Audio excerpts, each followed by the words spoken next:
Greetings again, fellow papists. Although it is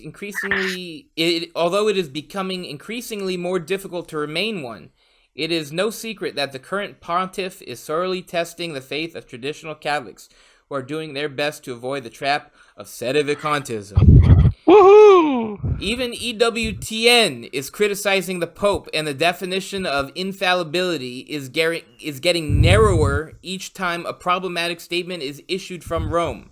In Charles's opinion, what would constitute the red line, which, when crossed, would invalidate the claims of indefectibility of the Church? Oh, the Pope going for a sex change. No, uh, not that. The the thing you've got to bear in mind when you say it gets narrower, that's not true. People had a hugely inflated idea of what infallibility is. And what this pontificate is doing is deflating that particular balloon. You know, one of the things before Francis was that you had what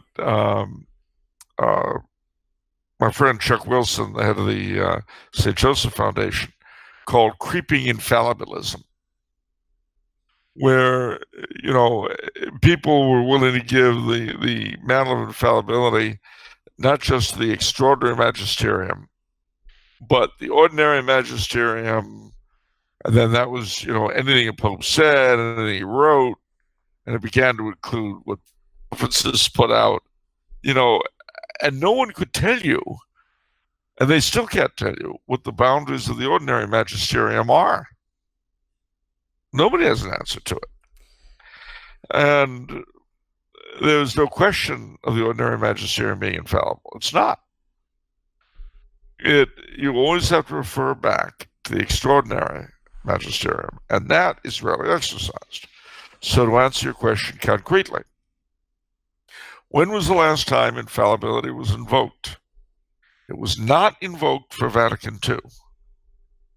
We were told very expressly by John the 23rd, who opened the council, and Paul VI, who closed it, that infallibility was not invoked for Vatican II. The only ecumenical council of which that could be said. So, when was the last actual exercise of infallibility? 90, when Pope Pius XII defined the doctrine of the Assumption of Our Lady into heaven. What year? 1950. Now, what would be my red line? My red line would be if the Holy Father attempted to define, using the standard procedure, ex cathedra, intending to bind the whole of the Church, claiming that it is part of the already revealed deposit of faith, a heresy. But I can no more conceive of Pope Francis doing that than I can of getting a straight answer out of him. Yeah, it's hard to imagine. But that's my red line. And I very, very much doubt that he would ever dream of trying to make an infallible statement. Now, mind you, he could say it's infallible, but then not do the thing. Like he was, I forget what it was now, but he referred to something really silly as apostolic. But it had no definition. It didn't mean anything. Was it the adding the taking care of the environment as part of a corporal work of mercy? Yeah, I think it was that. Yeah, that was one of the weird things. But he says this stuff, but he doesn't know a lot. You know, he as I've had to repeat over and over again, you have to remember that he is a product of the time when the Jesuits were dismantling their educational system. That's why he uses big words like Neo-Pelagian, and he often doesn't seem to know what they mean. You know, I mean, that's just the way it is.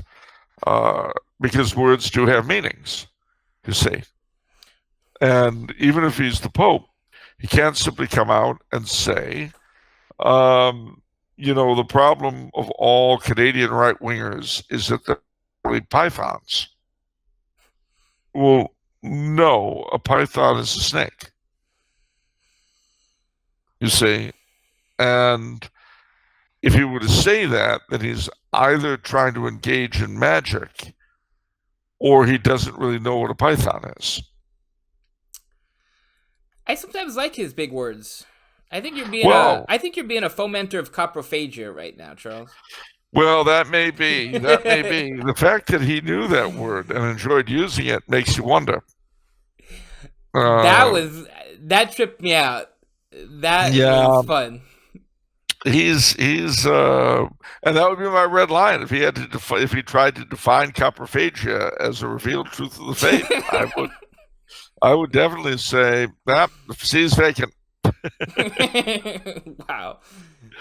But no, so that's my red line, and I highly doubt he's ever going to get anywhere near it. Okay. You see, what's hard for people to understand is that if history is any guide, we can have bad popes, stupid popes, evil popes, crazy popes. We have done. And if we have done, we can do. Now, obviously, we're not in the best position to evaluate this pontificate because we're living in it. 200, 300 years, people have a much better handle on the whole thing than we can. But unfortunately, we live in the here and now, and so we have to deal with what's here and now. But we always have to remember that our judgments are contingent. And I would not be entirely surprised if at some point in the far future out that he's completely on the side of the angels and knew exactly what he was doing all along. I find that hard to believe, but I have to be willing to accept the fact that I may have completely misread him.